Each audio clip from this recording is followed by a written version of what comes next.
Shabbat Shalom, está la congregación Beit Tefilá desde Arecibo, en el sector Candelario. Estamos aquí reunidos dándole toda Rabá nuestro Abba Kadosh por un día más de vida y por habernos devuelto nuestra alma en compasión.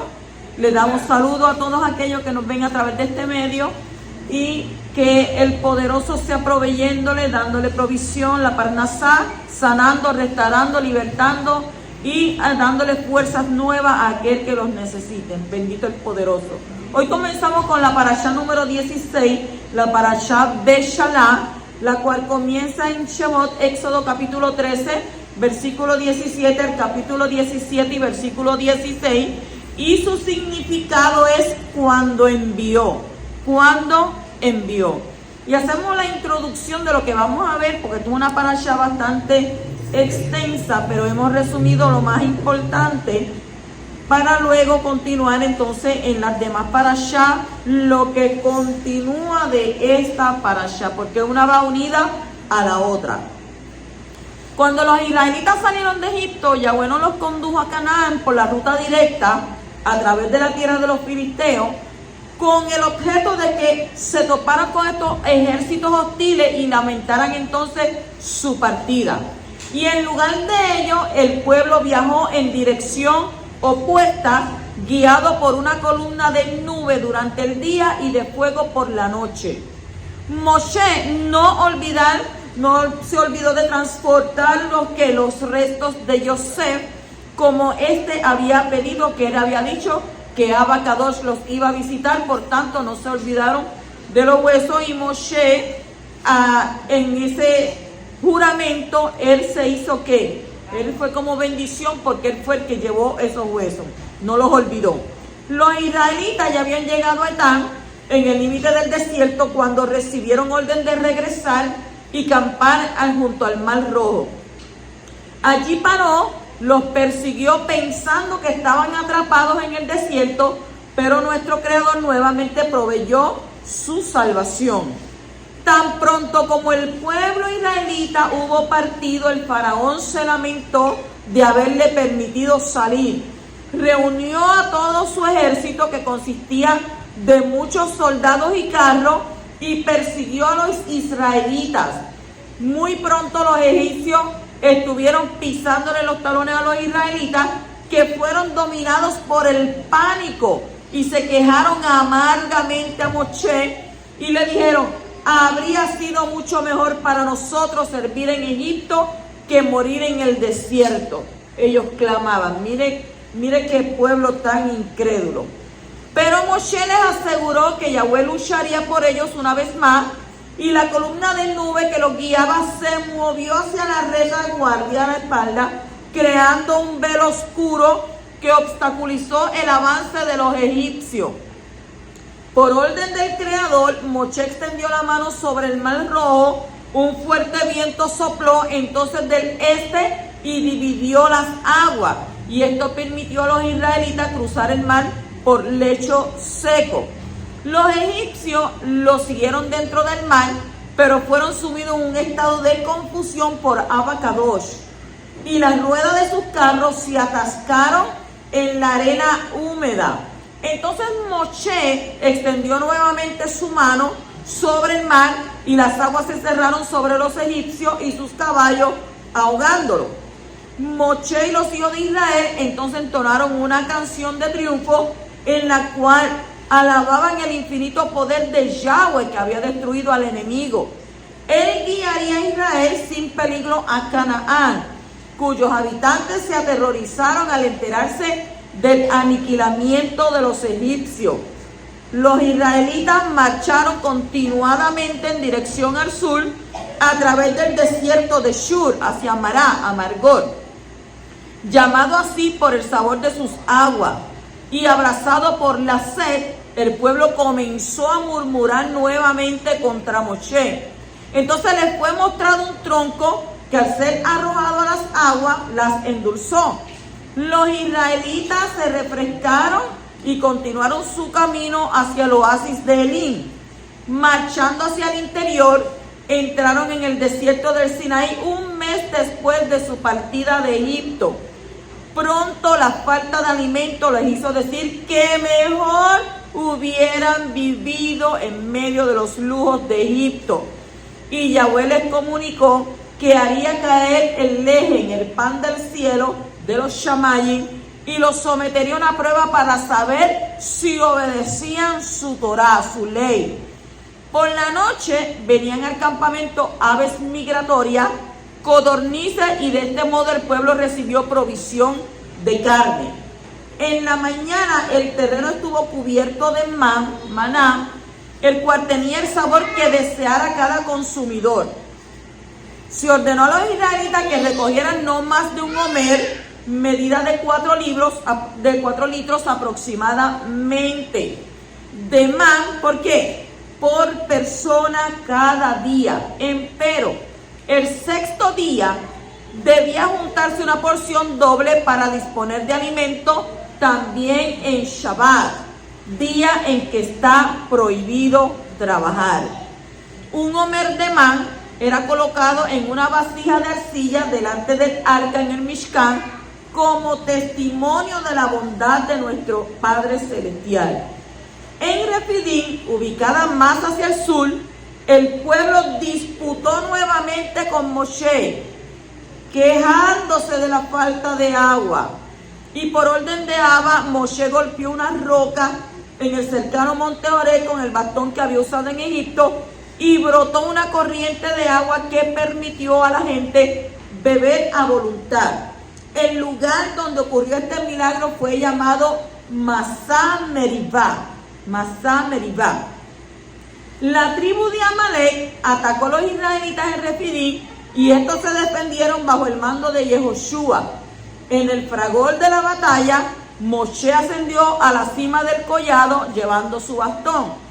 Fue acompañado por Aarón y Hur, y estos sostenían sus brazos cuando se cansaba, porque Israel solo vencía cuando Moshe mantenía en alto las manos orando a Yahweh. Y asimismo tú también vas a tener el triunfo de tus situaciones cuando mantienes tus manos en alto orándole al poderoso de Israel.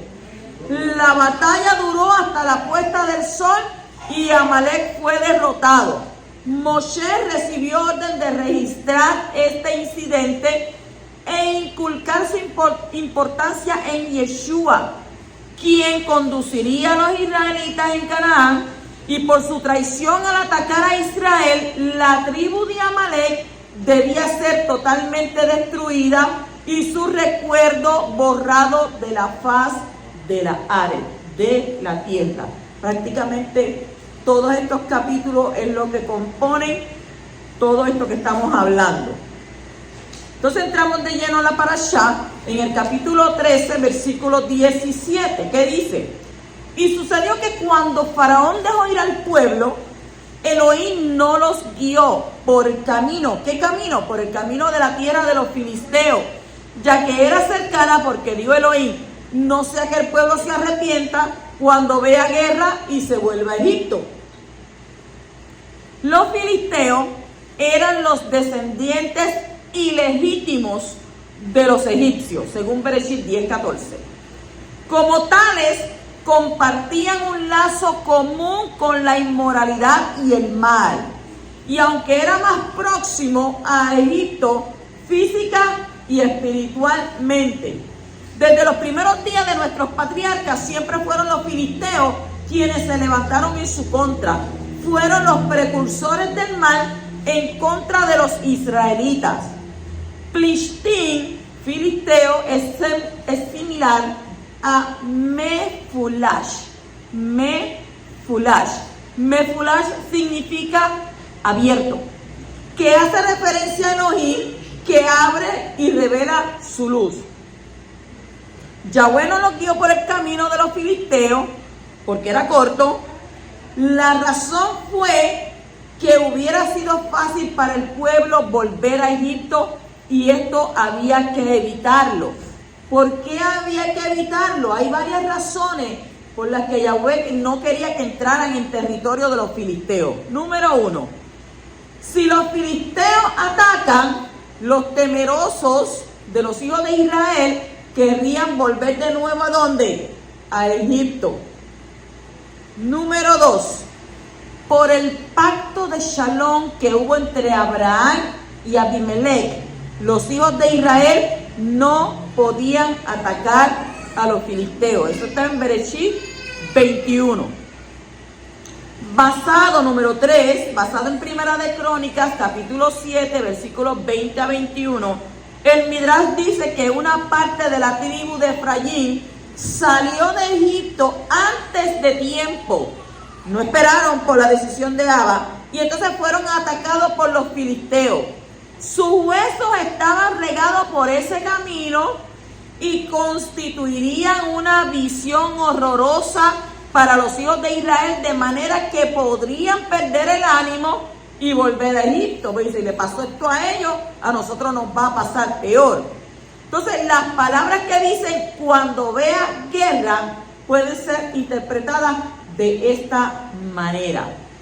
Continuamos en el capítulo 13 y versículo 19. Dice: y Moshe tomó consigo los huesos de Yosef, pues éste había hecho jurar solemnemente a los hijos de Israel, diciendo: ciertamente os visitará Yahweh, y entonces llevaréis de aquí mis huesos con vosotros.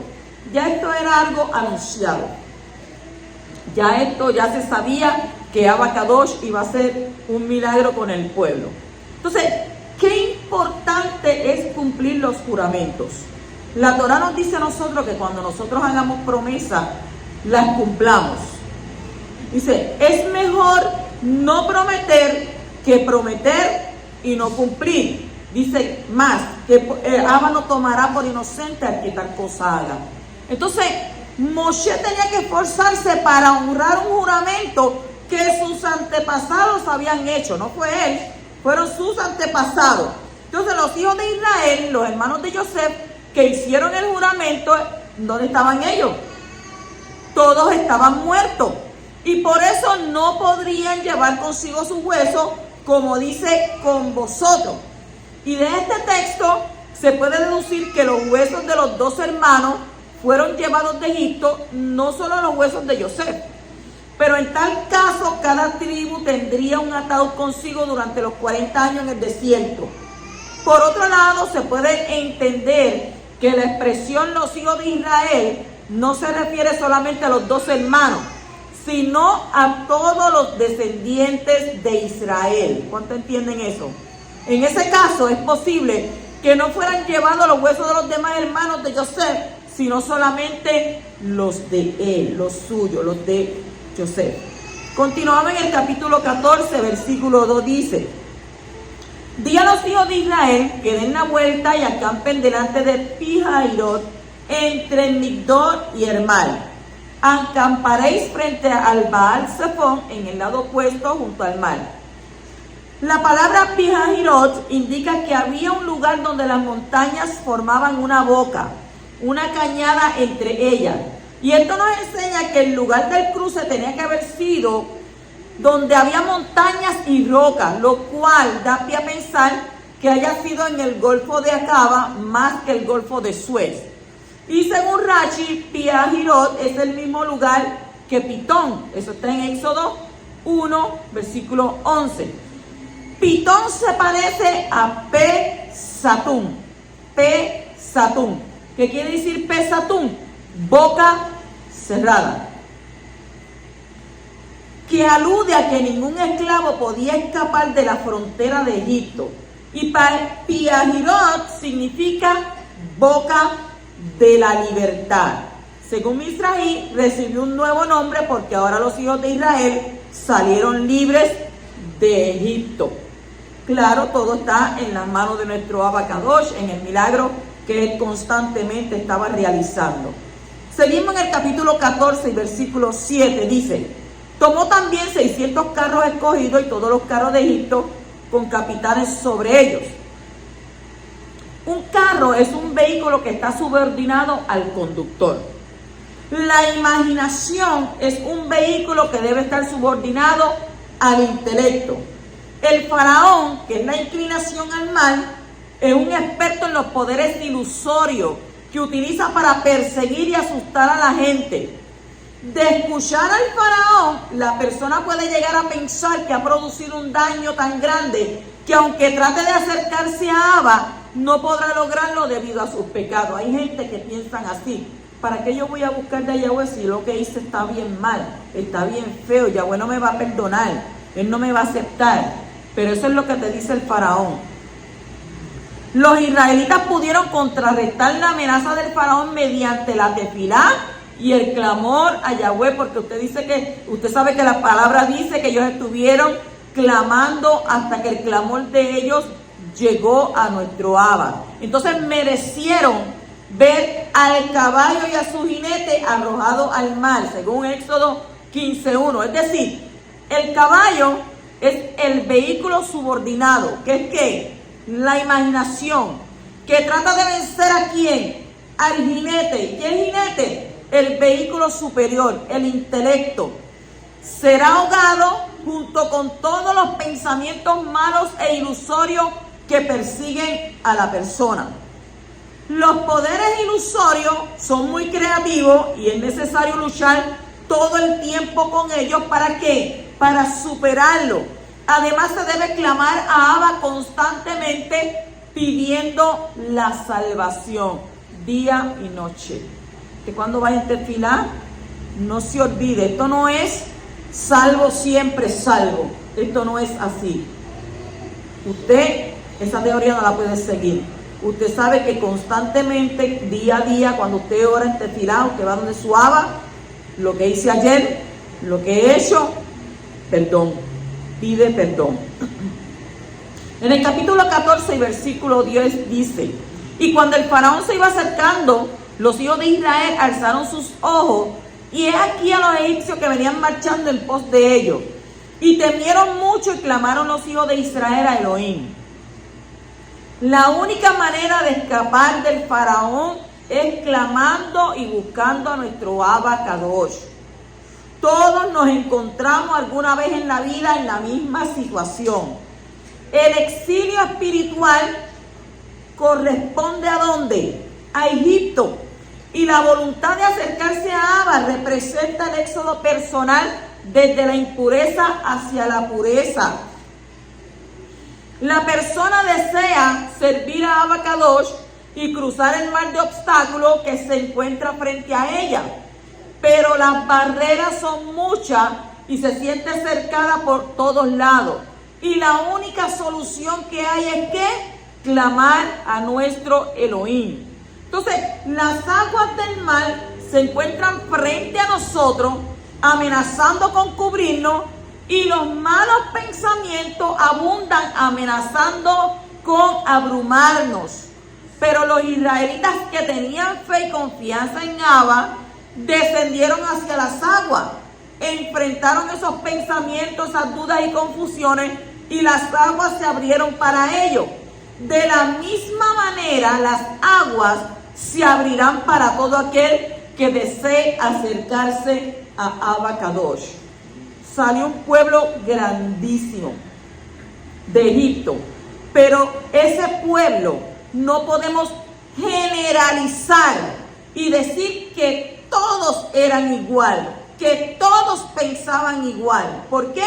Porque hubieron muchos que no dudaron, hubieron muchos que dijeron: yo voy a seguir hacia adelante, porque si Yahweh es con nosotros, ¿quién contra nosotros? Aleluya. Y eso mismo profesamos nosotros hoy en día. Si eres con nosotros, ¿quién contra nosotros? Vendrán 1000 y 10,000, pero a ti no llegarán. ¿Cuántos dicen amén? Amén. Aleluya, así es. Entonces en el capítulo 14 y versículo 14 dice: Yahweh luchará por ustedes y ustedes se mantendrán en silencio. Cuando los enemigos se levantan contra uno, es necesario mantenerse en silencio. Y con ese silencio se trasciende el habla y uno se eleva al ámbito del pensamiento, donde es posible contrarrestar los pensamientos de nuestros enemigos. Este versículo puede comprenderse que Yahweh luchará por los israelitas cuando ellos se mantengan en ¿qué? En silencio, y asciendan así al nivel del pensamiento. En Devarim, capítulo 3, versículo 22 dice: no los temáis, que Yahweh vuestro Elohim es el que pelea por vosotros. Si usted no piensa que su poderoso es el que pelea por usted, y usted quiere tomar las cosas en su mano, la justicia como dirían por ahí, y entonces usted comienza a hablar para ofender, para humillar, para hacer doler, para hacer que la persona, como no te puedo dar un puño, pues te voy a decir una palabra que te va a doler. Cuando la Escritura nos dice a nosotros guardar silencio delante de Yahweh, esperar en mí y yo haré, porque mía es la venganza y yo pagaré. Pero hay algunas personas que quieren hacer el papel de Abacadosh, le quieren quitar ese poderío a Abba. No, entonces con la boca piensan que pueden coger una persona, triturarla, decirle y decir tantas cosas para que la persona se sienta mal en su corazón. Porque hay muchas personas que sacan veneno por su boca. Hay muchas personas que parecen unas pitón, parecen unas anacondas, que cuando abren la boca se piensan que se van a comer a las personas. Entonces, ¿qué pasa? No le están dándole la oportunidad a Abba que sea Él el que obre. Tenemos que guardar silencio delante de Yahweh, porque Él es el que hará. ¿Por qué es el que va a hacer? Porque la Escritura dice que el padre que ama a su hijo lo disciplina. Y somos hijos de Él cuando le buscamos en espíritu y en verdad, y Él se va a encargar. Él, no tú, no yo, no el otro. Abacadosh es el que se va a encargar ¿de qué? De hacer justicia. Y usted dirá, no, pero es que está mal, yo lo veo mal lo que me está haciendo, es una cosa que no se puede soportar, mira cómo me insulta, mira aquello. Cuando tú veas un león frente a ti rugiéndote en tu cara, tú tomas el papel del mono. ¿Qué hace el mono? Se queda mirándolo. Sigue ahí hablando, sigue rugiendo. Que el que está conmigo es más grande que el que está contigo. Y Él se va a encargar de callarte la boca. Yo no te la voy a callar, Abba te la va a callar. Continuamos en el capítulo 14, versículo 22 y dice: y los hijos de Israel entraron por en medio del mar en seco, y las aguas le eran como un muro a su derecha y a su izquierda. El cruce del mar es visto como una tevilá, como un baño ritual. Contiene el simbolismo de morir de la vieja vida y resucitar a una vida nueva. Y en este caso los hijos de Israel murieron de su dependencia de Egipto. ¿De Egipto y de quién más? Y el faraón, para depender de Abacadosh en todo sentido. ¿Pasaron de qué? De un dueño a otro, de un Adón a otro, como está escrito en Primera de Corintios, capítulo 10, versículo 1 al 4, que nos dice: porque no quiero que ignoréis, hermanos, que nuestros padres todos estuvieron bajo la nube y todos pasaron por el mar. Y en Moshe todos fueron sumergidos en la nube y en el mar. Y todos comieron el mismo alimento espiritual. Y todos bebieron la misma bebida espiritual, porque bebían de una roca espiritual que los seguía. Y la roca era el Mashiach. Mire qué tremendo versículo. Entonces se habla aquí de que fueron sumergidos en Moshe en la nube y el mar.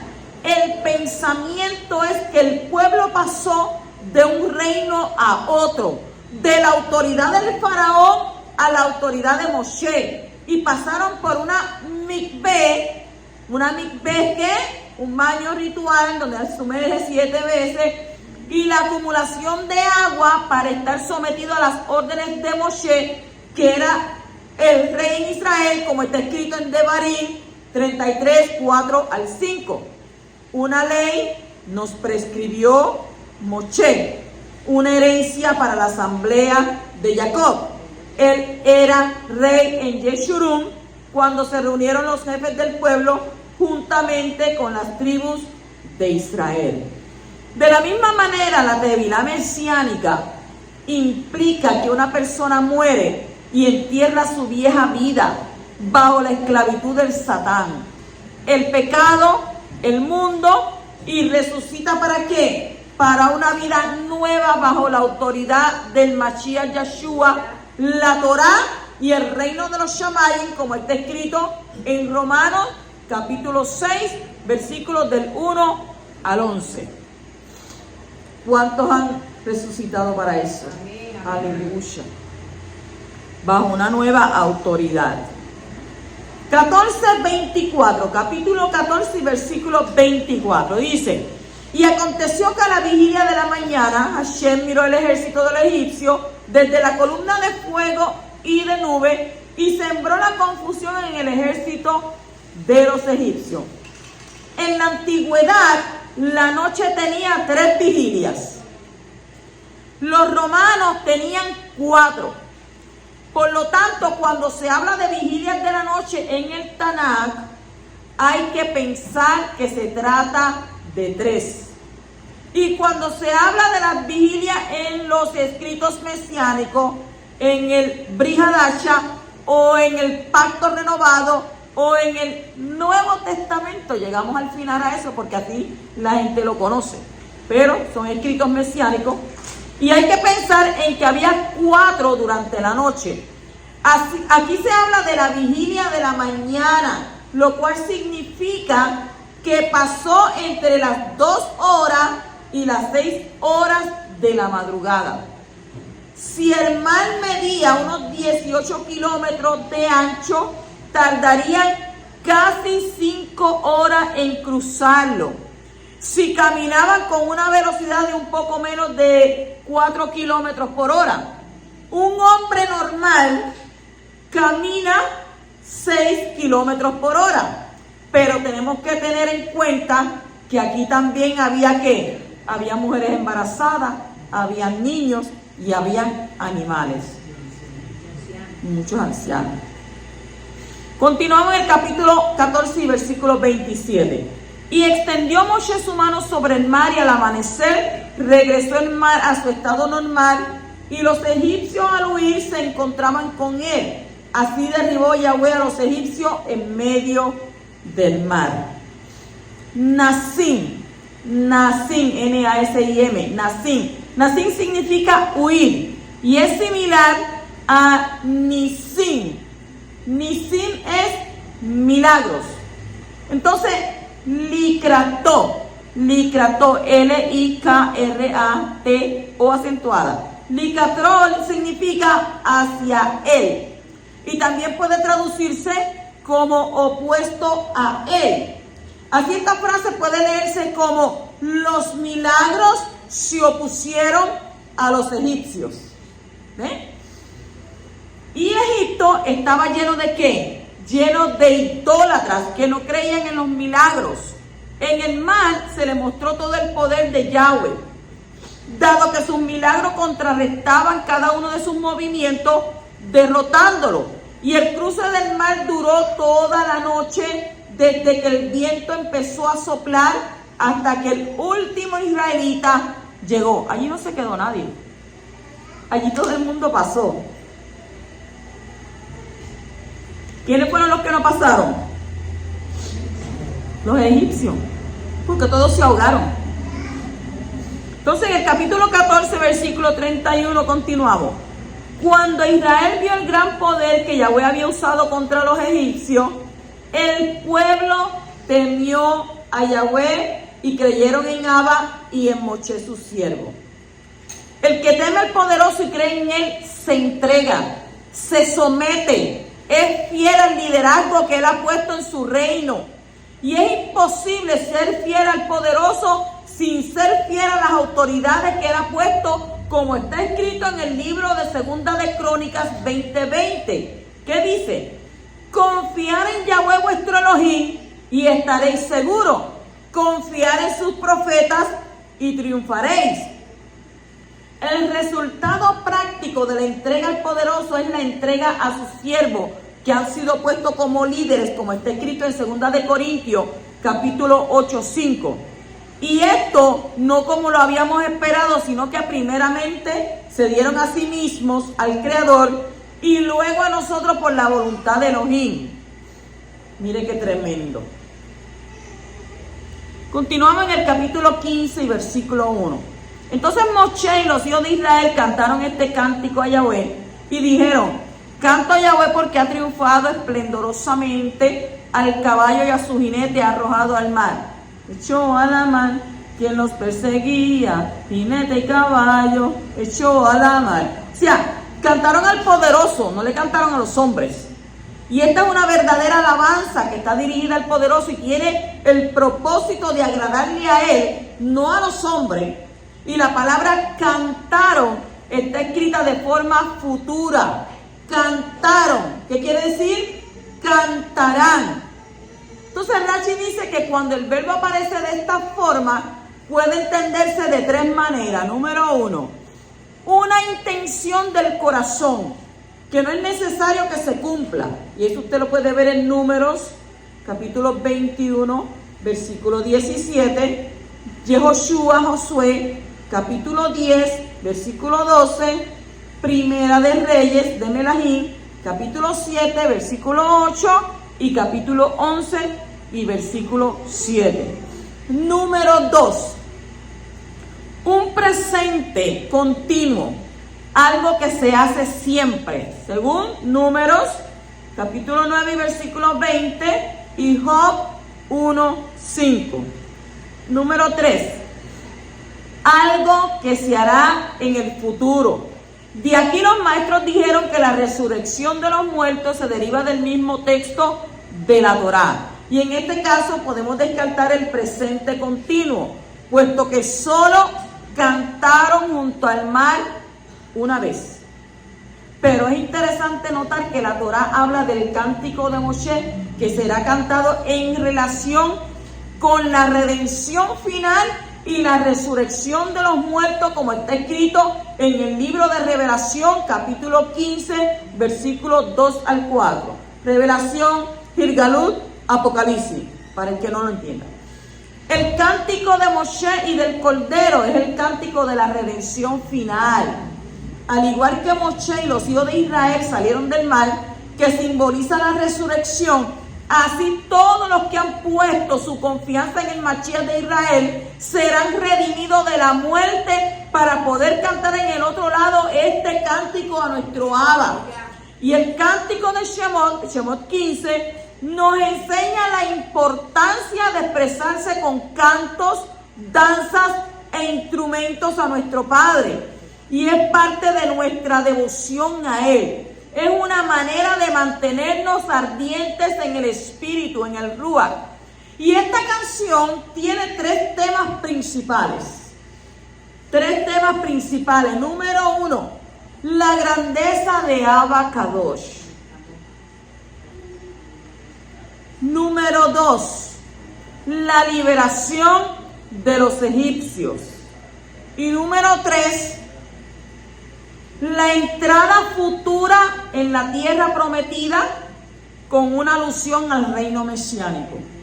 Repetimos, la grandeza del poderoso, la liberación de los egipcios y la entrada futura en la tierra prometida con una alusión al reino mesiánico. ¿Cómo dice? Ellos cantan de Moshe el canto, siervo de Yahweh. Y por ahí seguimos, hermoso. Seguimos en el capítulo 15 y versículo 2. Dice: mi fuerza y mi canción es Yahweh, y ha sido para mi salvación. Este es mi Elohim, y le exaltaré, el Elohim de mi Padre, y le ensalzaré. Esto está aludido en el presente versículo. Mi fuerza hace referencia a la Torá. Como en Elohim dará fuerza, dará la Torá a su pueblo, según Salmo 29:11. Canción hace referencia a la tefilá. Y mediante el estudio de la Torá uno puede alcanzar la tefilá a través de la cual es posible despertar el nivel inferior de la compasión.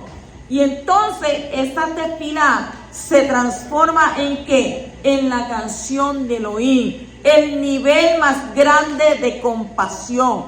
Y de esta manera se podrá experimentar la salvación con sus alabanzas, recordando todos estos milagros.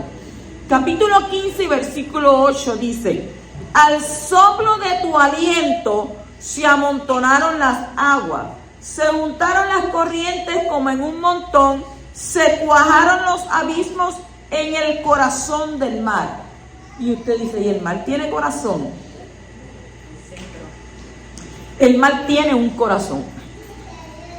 Y en este caso, el significado de la palabra corazón es alegórico.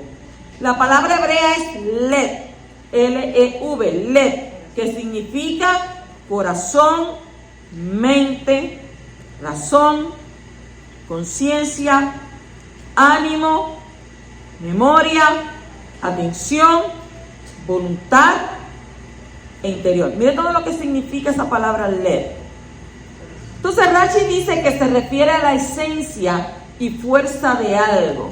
Según Shemot 3:2 dice, en el corazón del fuego. El corazón de una persona es lo más íntimo de ella, donde toma las decisiones más importantes, donde se manifiesta lo que realmente es. Y en la mente de una persona pueden caber muchas ideas, muchas opciones, pero en el corazón cabe solo una opción. Por eso la caja del tefilín, ¿cuántos saben lo que es la caja del tefilín? La que se ponen en la cabeza, aquí en la frente, dice que tiene 4 departamentos con los 4 textos, pero en el tefilín del brazo, que está pegado al corazón, solo hay un departamento que tiene un solo pergamino con los 4 textos como si fuera uno. Cuando las cosas bajan al corazón, se hace uno con la persona. Por esto las escrituras advierten, según está escrito en Proverbios capítulo 4:23, con toda diligencia guarda tu corazón, porque de él brotan los manantiales de la vida.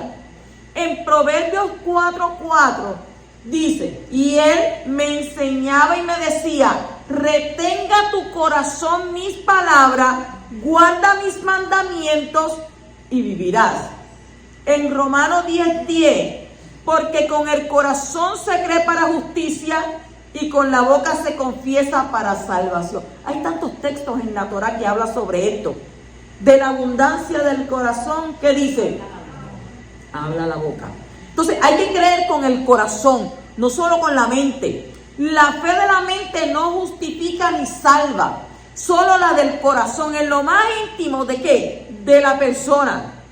Tú que me escuchas y los que me están escuchando allá, mira bien que la enseñanza de la Torá y la obra del Mashiach no se queden solamente en tu cabeza, sino que ¿qué? Ponlas en tu corazón como está escrito en la oración del Shema, según Devarim capítulo 6:6. ¿Qué dice? Y estas palabras que yo te mando hoy estarán sobre ¿qué? Sobre la nevera, sobre encima del radio, sobre tu corazón. Por tanto te dice, escucha, Shema, escucha estas palabras que yo te las doy hoy, no mañana ni pasado, hoy, que estén sobre tu corazón. Mire qué poderoso es nuestro Abacadosh. Continuaba en el capítulo 15, versículo 17, dice, tú los traerás y los plantarás en el monte de tu heredad, el lugar que has hecho para tu morada, oh Eterno, en el santuario, oh Adón, que tus manos han establecido. Rashi se basa en los Midrashim y dice que este texto indica que el santuario terrenal está centrado frente al trono celestial que el poderoso ha hecho. Bendecido sea tu Kadosh nombre. En el capítulo 15 y versículo 22 dice, Moshe hizo partir a Israel del mar de Cañas ¿Cuál es el mar de Cañas? El Yasuf, el mar rojo. Porque no habían de terminar de despojar a los egipcios. ¿Qué dice el Midrash? Que los hijos de Israel no querían partir del mar de Cañas porque todavía no habían no habían terminado de despojar a los egipcios. Otra razón es que en ese lugar experimentaban el esplendor, la presencia de nuestro Abba, la Shekinah. Los 3 días aluden a la resurrección del Mashiach. Y este versículo fue usado por los profetas para establecer la norma de que no se puede dejar pasar más de 3 días sin leer la Torah en público. Por esto se lee la Torah en la sinagoga. Cuando no la leemos nosotros, salimos de aquí Shabbat y venimos ya martes. Ya martes estamos aquí haciendo shiur, estudiando la Torah. Y luego entonces venimos ¿qué? Viernes y sábado. Entonces, ¿esto es qué? Esto es una norma que se puso a dejar. ¿Para qué? Para que nosotros no dejemos de leer la Torah. Por esto se lee la Torah en las sinagogas. Nosotros nos reunimos martes, viernes y sábado. ¿Aparte de qué? Aparte del Shabbat. Nos reunimos esos días. En el capítulo 15 y versículo 26 dice: y dijo, si escuchas atentamente la voz de Yahweh tu Elohim y haces lo que es recto ante sus ojos y escucha sus mandamientos y guarda todos sus estatutos, no te enviaré ninguna de las enfermedades que envié sobre los egipcios, porque yo, Yahweh, soy tu sanador. Vamos a hablar sobre eso. Las enfermedades son producto de la maldición que hay en la naturaleza por causa del pecado que trajo muerte a este mundo. La enfermedad es el primogénito de la muerte. Ay, la muerte tiene primogénito, tiene hijo. Bueno, la Torah dice en Job, capítulo 18, versículo 13, devora su piel la enfermedad, devora sus miembros, ¿quién? El primogénito de la muerte. Ay, ahora yo aprendí que la muerte tiene un primogénito, pues ahora lo sabe. Y sabe que está en Job capítulo 18 y versículo 13. La Torah es clara. En el capítulo 15 y versículo 26 dice, y dijo, si escuchas atentamente ¿qué? ¿La voz de quién? ¿La voz de quién iba a escuchar ahí? La voz del poderoso, ¿verdad? Continuamos con ese mismo texto. Las enfermedades son producto de la maldición. Entonces, ¿qué dice?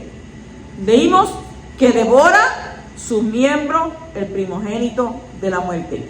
La enfermedad es una alteración del buen funcionamiento del cuerpo. La enfermedad es una alteración del buen funcionamiento del cuerpo. Es un atentado contra la vida. Y según Devarim 28:61, todas las enfermedades son maldiciones. ¿Cómo va a ser? Sí. Y estas maldiciones pueden alcanzar al hombre por varias razones. Vamos a ver. Número 1. Porque vive en un mundo que ha sido sometido a la maldición y la corrupción por causa del pecado. Porque vive en un mundo que ha sido sometido a la maldición y la corrupción por causa del pecado. Número 2, por no cuidar el cuerpo y exponerlo a peligros pudiendo evitarlos. Ejemplo, muchacho, no andes en ese piso frío, ponte una chanclita, mira, porque el piso está frío y por ahí por los pies. Bueno, mis abuelos decían eso, la verdad, al tiempo la gente dice que no andes descalzo en el piso frío porque por ahí, por los pies, se te meten ¿qué? Enfermedades. Entonces, si tú puedes evitar ese peligro y no lo evitas, entonces ¿qué está pasando contigo? Tú no estás haciendo ¿qué? No estás siendo diligente con tu cuerpo. Entonces, número 3, porque no cumple los mandamientos de Abba Kadosh y así trae maldición sobre sí que produce ciertas enfermedades. Si tú no cumples con los mandamientos de Abba, entonces vas a traer ¿qué? Maldición sobre ¿qué? Sobre algunas enfermedades que van a caer sobre ti. Y número 4, por un castigo directo de Yahweh por causa de un corazón no arrepentido. Y empezarán los pensamientos, ay, pero ¿cómo va a ser? Y que yo estoy enfermo así, yo estoy aquello, lo otro. El poderoso puede sanar de diferentes maneras. En la naturaleza era puesto mecanismos que producen sanidad en el cuerpo. Si te duele el estómago, te bebes un tececito de jengibre y quedas nuevo. O sea, ¿qué quiero dar con este ejemplo? Las cosas, las plantas, ha puesto plantas, ha puesto cosas, ¿para qué? Para que tú puedas sentir sanidad.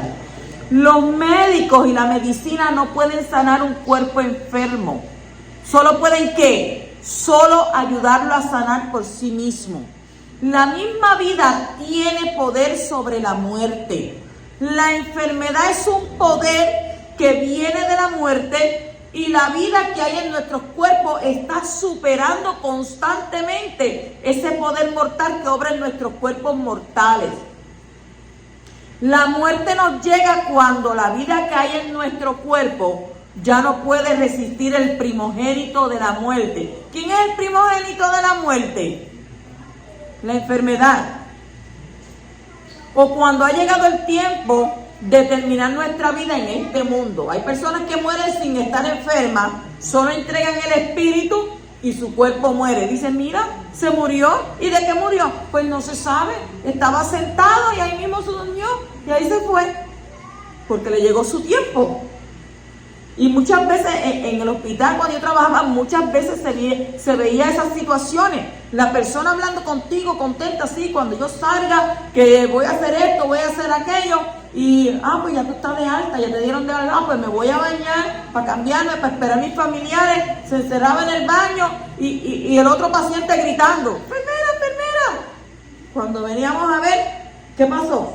Mira el chorro de agua que está saliendo del baño. Y el señor lleva rato ahí.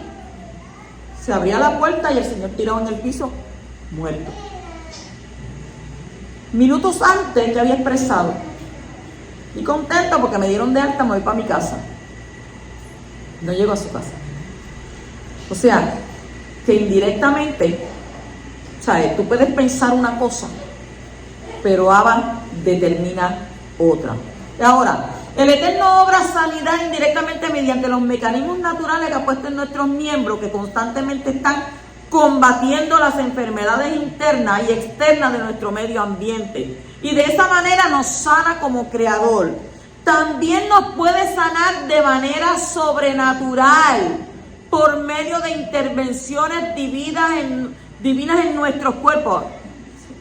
Si Abba lo quiere hacer, hágase su perfecta voluntad. Eso tenemos que decir. Abba, si tú quieres sanarme, sáname, pero que se haga en tu perfecta voluntad. Pero si algo tengo que pagar, déjalo, hasta que tú determines. O sea, en tal caso, nos sana como sanador, como dice en este texto, y el texto nos enseña varias cosas. Número 1, el poderoso puso sobre los egipcios enfermedades, directamente e indirectamente. Número 2, Abba no pondrá sobre los hijos de Israel ninguna de esas enfermedades. ¿Cuándo? ¿Cuándo?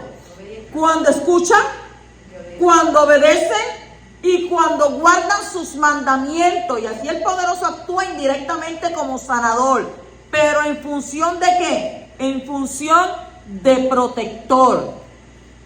Y continuamos el 3. En el caso de que hayan desobedecido los mandamientos y a consecuencia de ello están sufriendo alguna enfermedad, podrán experimentar la sanidad divina por medio de una intervención sobrenatural. Y en el caso de que haya teshuvah, arrepentimiento. ¿Arrepentimiento de qué? Arrepentimiento de los pecados, de las transgresiones. Y en ese caso, entonces nuestro Abba va a actuar como sanador. Mire qué cosa tremenda. Entonces, en Jacob, Santiago, capítulo 5 y versículo 15, dice: Y la oración de fe restaurará al enfermo, y el poderoso lo levantará, y si ha cometido pecado, le serán perdonados. Entonces vemos en este texto que no todos los enfermos de los Kadosh están enfermos por causa de pecado. No podemos decir que todos son por pecados. El pecado personal es una de las muchas razones por las cuales una persona puede enfermar. Pero en todo caso, las enfermedades no son una bendición, aunque el poderoso es capaz de tornar cualquier maldición en bendición. Él todo lo puede. Las enfermedades son un ataque contra el propósito de vida que Abba tiene para mi cuerpo.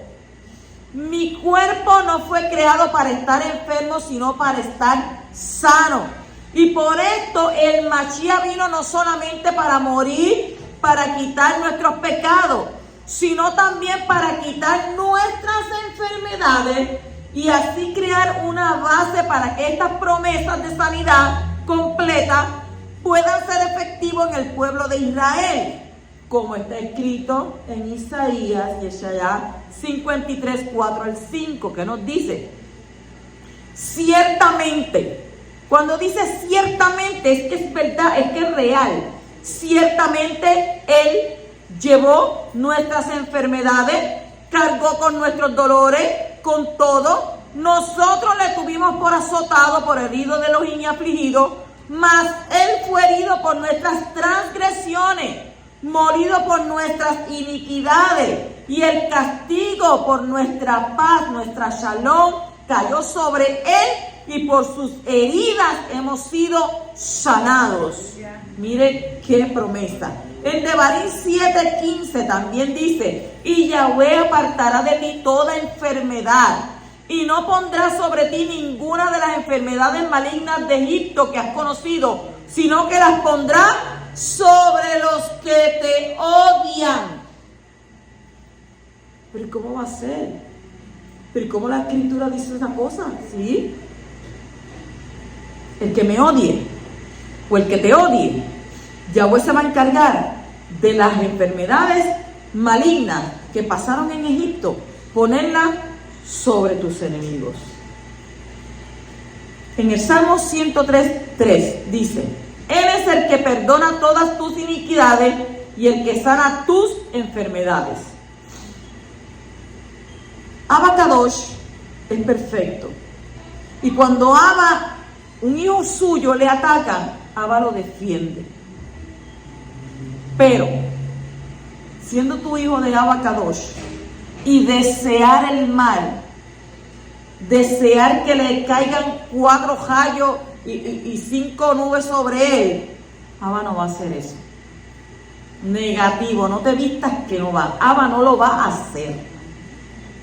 ¿Por qué? Porque nosotros, dice la Escritura, cuando elevamos tefilá, perdona mis ofensas, así como que perdonamos a los que nos ofenden. Y eso pica y se extiende, porque cuando tú le deseas mal a otro, eso se te revierte para ti. Porque dijo Yeshua que tenías que bendecir ¿a quién? A tu amigo. Dijo, pues si tú bendices a tu amigo, de nada te sirve. Tienes que bendecir a tu enemigo. Ah, pero es que es tan difícil. No, pero es que es difícil. Difícil fue para Yeshua después que tenía tanta gente, 5,000, 3,000, que alimentó un montón de gente. Al final, ¿con quién fue colgado ahí, clavado en la estaca de la ejecución? ¿Quiénes aparecieron? Tenía 12 discípulos. 12. En esos 12 discípulos había de todo. Pero ¿dónde estaban? ¿Dónde estaban? El único hijo amado, dice Yohanan. ¿Dónde estaban los demás? Sabemos que Judas se ahorcó. Pues entonces Yohanan y Judas. ¿Y los otros 10? ¿Dónde estaban los otros 10? Claro, porque cuando hay necesidad, todo el mundo, ¿qué? Patita para que los quiero. Pero cuando hay de esto, ven acá, déjame echarte el brazo, mira, lo otro. Todo el mundo se hace tu amigo. Pero Abacadosh se encarga de todas esas cosas, porque eres el juez justo que se sienta sobre el trono a juzgar. Entonces la sanidad corporal es parte del pacto entre el poderoso e Israel. Y este pacto fue apoyado, fue confirmado, fue renovado por medio de ¿quién? Del Mashiach Yeshua. ¿Dónde vemos eso? Te voy a dar los textos y tú te encargas de buscarlo. Éxodo 23, 25. Salmo 32. Esto es para que estudie. Esto no es para que lo deje ahí. Hebreos 3 y Hebreos 41, 3 y el 4. 107, 20. Proverbios 4, 20 al 22. Mateo 8, 16 al 17. Marcos, Mordejai 16 al 18. Primera de Kefas de Pedro 2, 24. Y Romanos 8, 10 al 11. Así que este pacto fue apoyado por ¿quién? De la sanidad corporal, confirmado, apoyado, confirmado, renovado, ¿por medio de quién? De Yeshua HaMashiach, nuestro Mashiach. Capítulo 16, versículo 4. Entonces Yahweh dijo a Moshe: he aquí, haré llover leje o pan del cielo para vosotros, y el pueblo saldrá y recogerá diariamente la porción de cada día, para ponerlos a prueba si andan o no en mi ley. Normalmente el pan viene de la tierra, y aquí vemos cómo el poderoso cambia el orden de lo natural y le da pan del cielo, le da leche del cielo, para enseñarles acerca del Mashiach, que es el pan del Shamayim, pan del cielo. ¿Dónde está eso? En Yohanan Juan 31 al 35, y consideré que era necesario escuchar. Dice: nuestros padres comieron el maná en el desierto, como está escrito, les dio a comer pan del Shamayim, pan del cielo, lejen del Shamayim. Entonces Yeshua les dijo: en verdad os digo, no es Moshe el que os ha dado el pan del cielo, sino que es mi Padre el que os da el verdadero lejen del Shamayim, pan del cielo. Porque el pan de Elohim es el que baja del Shamayim y da vida al mundo. Entonces le dijeron: Adón, danos siempre este lejen. Y Yeshua le dijo: yo soy el pan de la vida. Yo soy el lejen Jaim. El que viene a mí no tendrá hambre, y el que cree en mí nunca tendrá sed. Qué promesa tan grande. La recibo. Capítulo 16, versículo 7 dice: y por la mañana verán el esplendor de Yahweh, porque él oye sus murmuraciones contra Elohim. Pues en cuanto a nosotros, ¿qué somos nosotros para que murmuren contra nosotros? ¿Quién estaba hablando aquí? ¿Qué somos nosotros? ¿Quién dijo? Moshe y Aarón. Moshe y Aarón fueron reprochados por la gente. Ellos dijeron: Benachnu ma, ¿qué somos nosotros? Eso es lo que significa. Y cada vez que la persona enfrente controversia, así provenga de la disputa o de los problemas difíciles, deberá anularse ante Abba, el poder de la nada. Y al anularse ante Elohim, la persona eleva todo lo que es controversial al nivel de la unidad y unicidad de Yahweh, donde las diferencias y las controversias son como la nada. Entonces, debido a que se anulan ante Yahweh, cada vez que las cosas se ponían en su contra, podían ordenar todo aquello que estaba desordenado. En contraste, aquel que no reconoce a Yahweh y trata de tomar en sus manos el control de las cosas, no podrá poner orden, dado que él mismo está ¿qué? Desordenado. Si hay un desorden en tu vida y tú no quieres ordenar las cosas, ¿qué entonces está diciendo eso? Que tú no reconoces a Abba Kadosh. Y estás tratando de tomar tú el control. Y el control tú no lo tienes. El control se llama Abba Kadosh, que es el que tiene el control de nuestra vida y de todo lo que acontece a nuestro derredor. ¿Por qué? Porque eres el núcleo. Y nosotros tenemos que sujetarnos a su palabra. Capítulo 16, versículo 15 dice: al verla los hijos de Israel se dijeron unos a otros: ¿qué es esto? ¿Por qué no sabían lo que era? Y Moshe les dijo: es el lejen que Yahweh os da para comer. ¿Por qué lo llamaron man si no estaban seguros de lo que era? ¿Por qué le llamaron man? Cuando los israelitas salieron en la mañana y vieron en el suelo algo fino y escamoso, no sabían qué era. Desconcertado, uno le dijo al otro: indudablemente esto es algo derivado de un milagro, porque era un milagro. Por lo tanto lo llamaron man, que es la abreviatura de Maaseh Nisim. Maaseh Nisim. ¿Qué significa Maaseh Nisim? Algo hecho milagrosamente. Y resolvieron no derivar beneficio de él. Moshe les dijo: este es el pan, el lejen de Yahweh que les da a ustedes para que coman. Dado que en el desierto no hay forma de obtener comida, sin este pan de los Shamayim, sus vidas están ¿en qué? En peligro. Allí no había McDonald's, allí no había Burger King, no había KFC, no había comida. Y en caso de peligro mortal, está permitido beneficiarse entonces de ese milagro, que era lo que estaban ellos beneficiándose, porque allí no había nada que les pudiera a ellos salvar la vida de comida. Entonces, ¿qué más supieron del man después que Moshe habló que no supieran antes? ¿Qué más supieron del man después que Moshe habló que no supieran antes? Vamos a hablar de eso. Cuando los israelitas vieron por primera vez el man, tenían duda acerca de qué verajá hacer sobre él. ¿Y usted viene a hablar sobre la verajá, la bendición? Sí.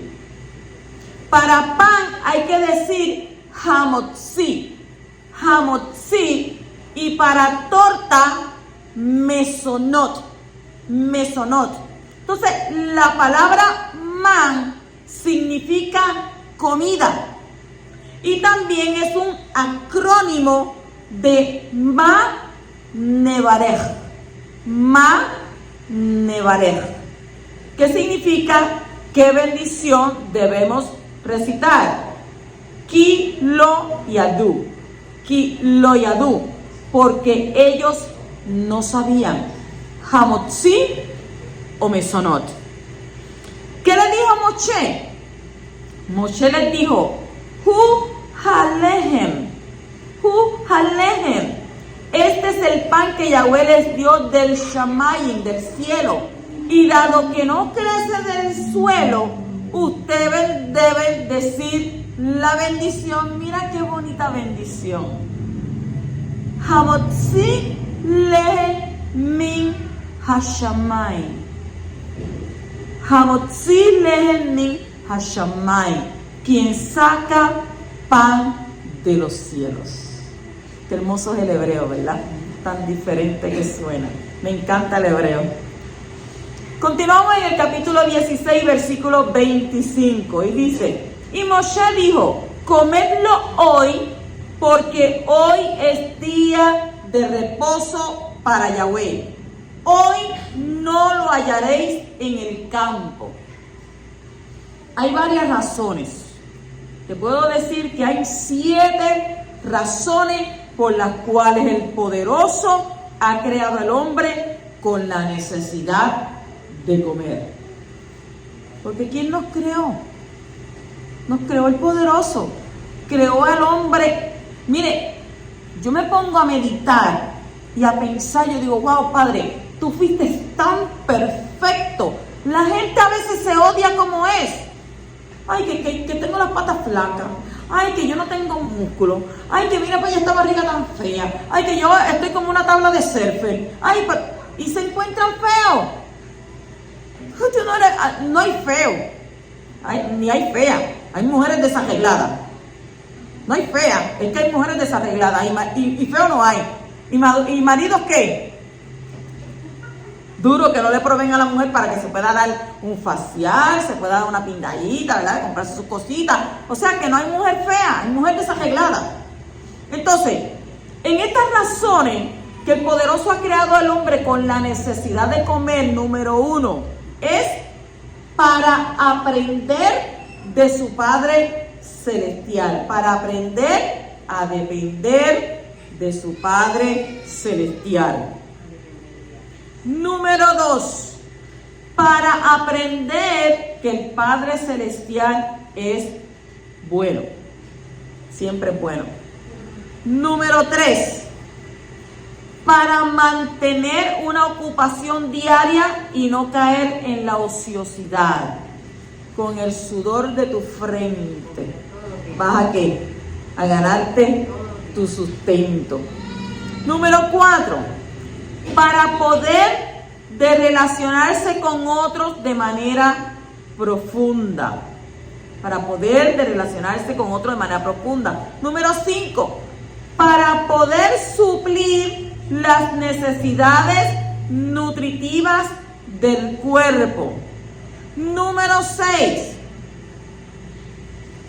para poder aprender las verdades eternas de los Shamayim del cielo. Y número 7, para aprender a obedecer los mandamientos. Repetimos eso.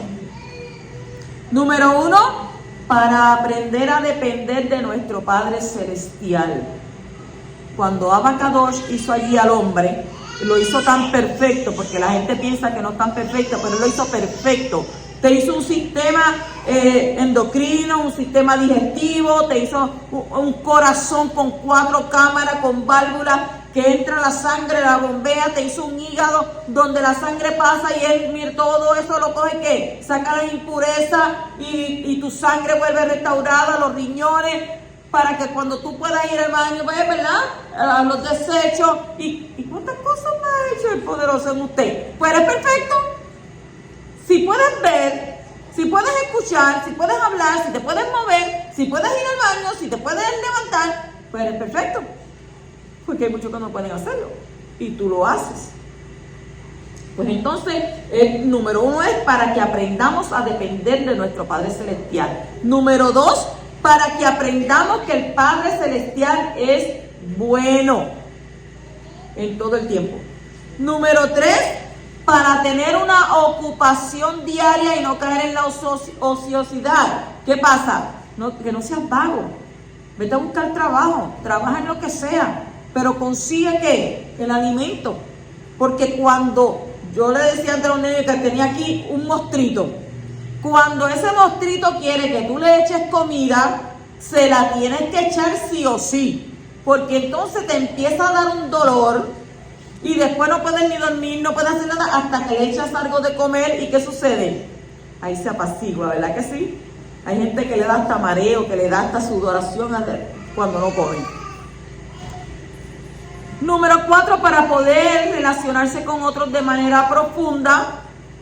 Número 5, para poder suplir las necesidades nutritivas del cuerpo. Número 6, para poder aprender las verdades eternas del Shamayim, de los cielos. Y número 7, para aprender a obedecer los mandamientos. Las Escrituras nos muestran que nuestra relación con la comida está conectada con nuestra relación con el Creador.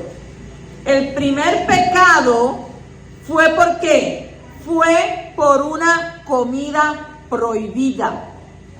O sea que la comida fue creada para que el hombre aprenda a obedecer al Creador. Capítulo 16, versículo 29.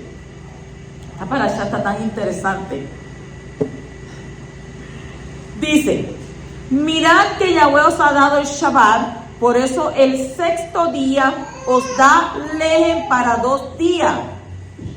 Quédese cada uno en su lugar y que nadie salga de su lugar el séptimo día.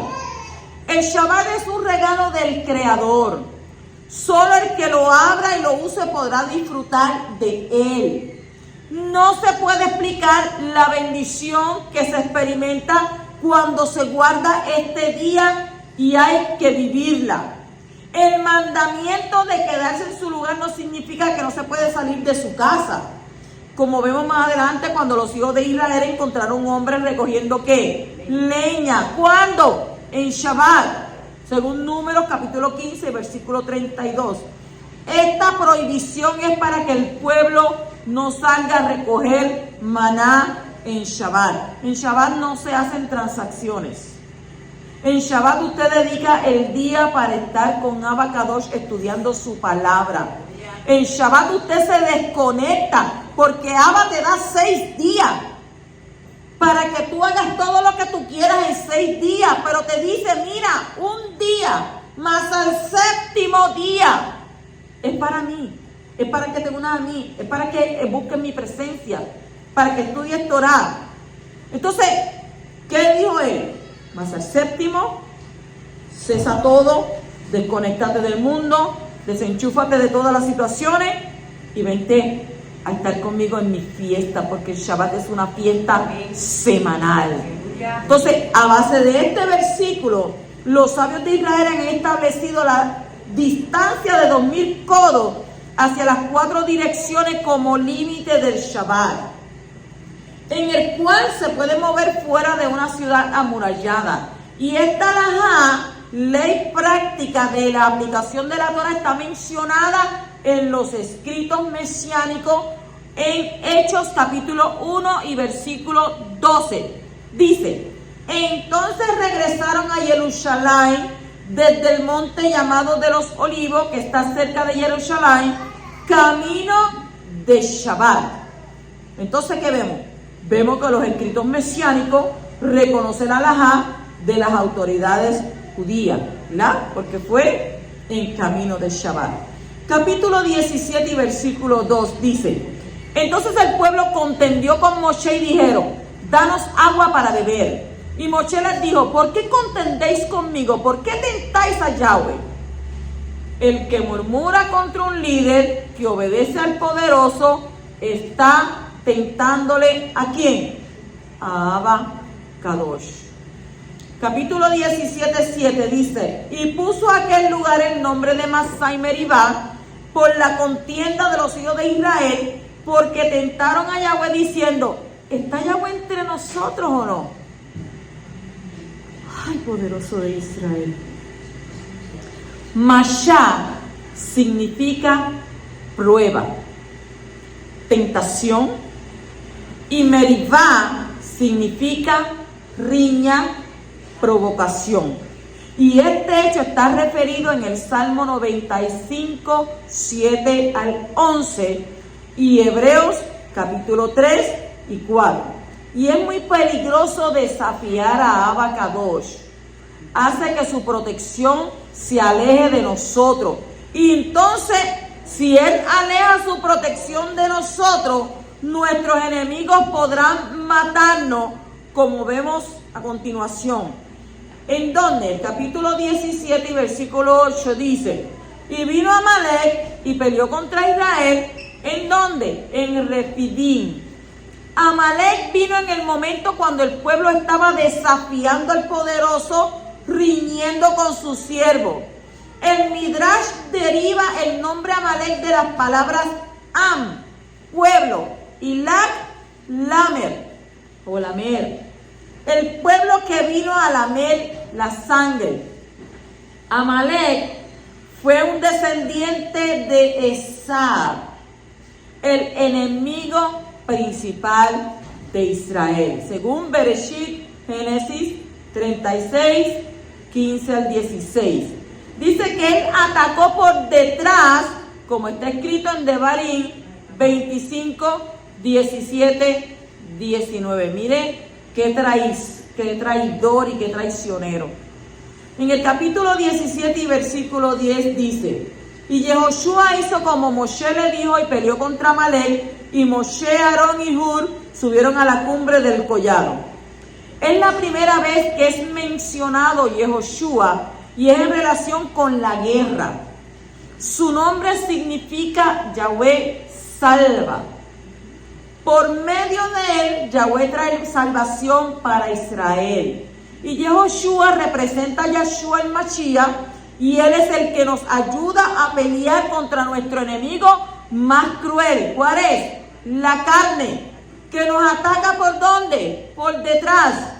Aarón es el hermano ¿de quién? De Moshe. ¿Qué representa Aarón? Representa la intercesión por el líder. Hur es el abuelo de Betzalel. ¿Quién era Betzalel? El que construyó el Mishkan, según Éxodo capítulo 31 y versículo 2. ¿Y qué representa? Representa el apoyo práctico y económico que un líder necesita. Seguimos en el capítulo 17 y versículo 14. Entonces dijo Yahweh a Moshe: escribe esto en un libro para que sirva de memorial, y haz saber a Yehoshua que yo borraré por completo la memoria de Amalek de debajo de los Shamayim. Las cosas importantes hay que poner por escrito. Yahweh ordenó a Moshe escribir en un libro para que no se olvidara. Yehoshua recibió este mensaje, y esto alude, según Rashi, a que él iba a ser el sucesor de Moshe.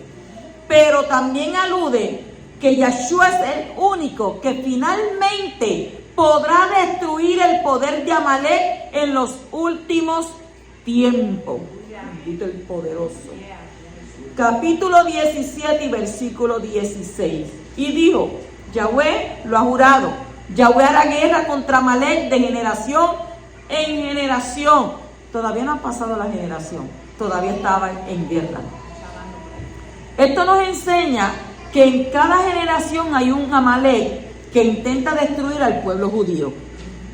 Amán,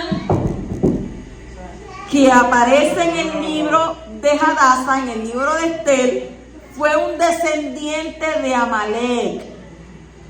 Adolfo Hitler fue un Amalek en su generación. Yasser Arafat era otro. Y el último que vendrá antes de la venida del Mashiach será matado con la espada de su boca, como está escrito en Isaías 11:4, que dice: herirá la tierra con la vara de su boca, y con el soplo de sus labios matará al impío. Y en 2 de Tesalonicenses capítulo 2 versículo 8, ¿qué nos dice? Y entonces será revelado ese inicuo, a quien el Adón matará con el espíritu de su boca y destruirá con el resplandor de su venida. Que sea pronto y en nuestros días. Amén. Shabbat Shalom.